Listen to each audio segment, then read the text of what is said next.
সুপ্রিয় দর্শক, আপনারা দেখছেন এসপিএন বাংলা টিভি। দেখুন ও সাবস্ক্রাইব করুন এসপিএন বাংলা টিভি, দেশ ও মানুষের কথা বলে। কিন্তু আপনারা জানলে খুশি হবেন,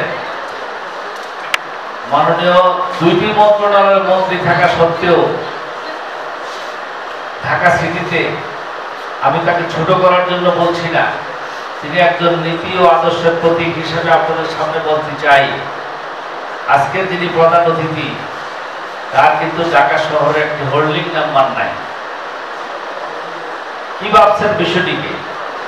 1 ঘন্টার জন্য রাষ্ট্রপতির দায়িত্ব পেয়ে 1 ঘন্টায় দুনিয়ার অনেক কিছু করে ফেলছে, এমন ইতিহাস আমাদের দেশে আছে।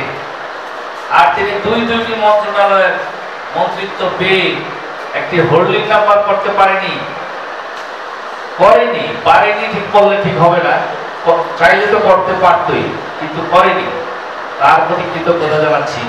আমার অত্যন্ত শ্রদ্ধাভাজন বড় ভাই, যিনি আজকে গুলশানে অনেক বড় একটি প্রোগ্রাম মিস করে আমার প্রোগ্রামের প্রধান অতিথি হিসেবে এখানে আসছে, তার প্রতি আমি সামাজিক পরিবেশ ও মানবাধিকার বাস্তবায়ন সংস্থার পক্ষ থেকে কৃতজ্ঞতা জানাচ্ছি।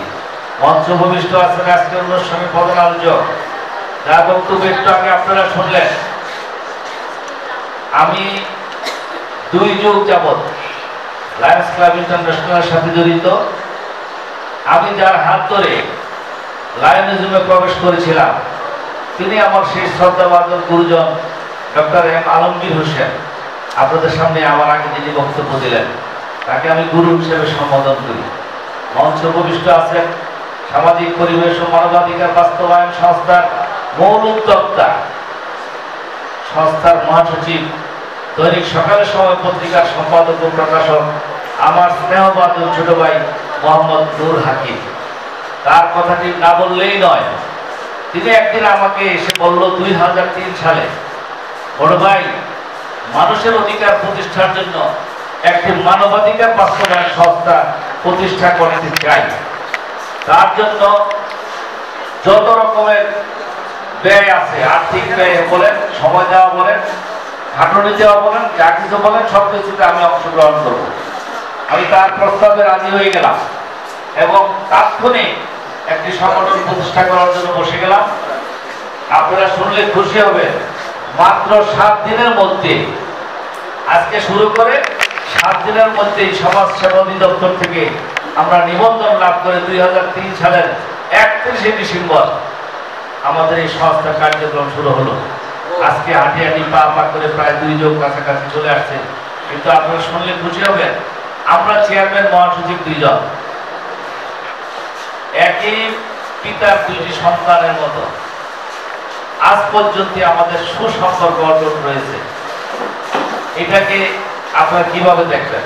অনেক সংগঠন দেখছি, চেয়ারম্যান মহাসচিবের দ্বন্দ্ব খান হয়ে ভেঙে চুরমার হয়ে যায় সংগঠন। এক সংগঠন 4 গ্রুপ 5 গ্রুপ হয়ে যায়। কিন্তু আমি প্রাউড ফিল করে বলছি আজকে আপনাদের সামনে, 2 যুগ অতিবাহিত হলেও আমাদের চেয়ারম্যান মহাসচিবের সাথে কোনোদিন কোনো বিষয়ে ন্যূনতম ভুল বোঝাবুঝি হয়নি। আজকের অনুষ্ঠানে আরেকটা বিষয় আমি ঘোষণা করতে চাই। আজকের আমাদের প্রধান আলোচক ডক্টর এম আলমগীর হোসেন, আমার লায়নিজমের গুরু, আমাদের মহাসচিব জনাব নূর হাকিম সাহেব, বাংলাদেশ সংবাদপত্র পরিষদের মহাসচিব। উনি একজন রাজনৈতিক ব্যক্তিত্ব, একটা দৈনিক পত্রিকার সম্পাদক ও প্রকাশক হিসেবে সকল দায়িত্ব পালন করার পাশাপাশি মানবাধিকার সংস্থার মহাসচিবের দায়িত্বটি পালন করতে ওনার জন্য অত্যন্ত কষ্টকর হয়ে যায়। পাশাপাশি আরেকটা বিষয়, উনি থাকেন ঢাকার একদম পশ্চিম অঞ্চল মিরপুর, আমি থাকি ঢাকার একদম পূর্বাঞ্চল যাত্রাবাড়ি। আমাদের মধ্যে অনেক দূরত্ব।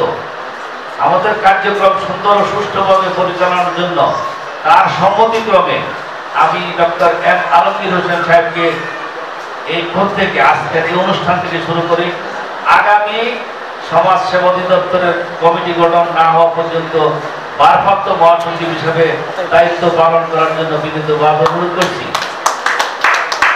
আজকের এই অনুষ্ঠানটি বাস্তবায়ন করার জন্য যারা আমাদেরকে সব রকম সহযোগিতা করেছেন তাদের প্রতি কৃতজ্ঞতা জানাচ্ছি।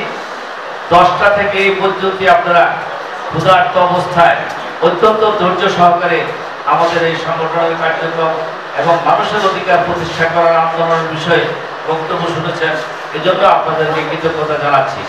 অনুষ্ঠানটি যেহেতু সভাপতিত্ব আমি করেছি সংগঠনের সভাপতি হিসেবে, যদি আজকের এই আয়োজনটিতে ন্যূনতম যদি কোনো সাফল্য আসে, একটি মানুষের অধিকার প্রতিষ্ঠা করার জন্য যদি কোনো কাজে লাগে এই সংগঠন, তাহলে এর সফলতাটুকু উপস্থিত যারা আছেন সকলের মাঝে সমহারে বন্টন করে দিয়ে সকল ব্যর্থতার দায় সভাপতি হিসেবে আমার কাঁধে নিয়ে আগামী দিনে পথ চলায় আপনাদের সহযোগিতা পাবো এই আশাবাদ ব্যক্ত করে সকলকে ধন্যবাদ জানিয়ে আমার বক্তব্য শেষ করছি। আসসালামু আলাইকুম ওয়া রাহমাতুল্লাহি ওয়া বারাকাতুহু।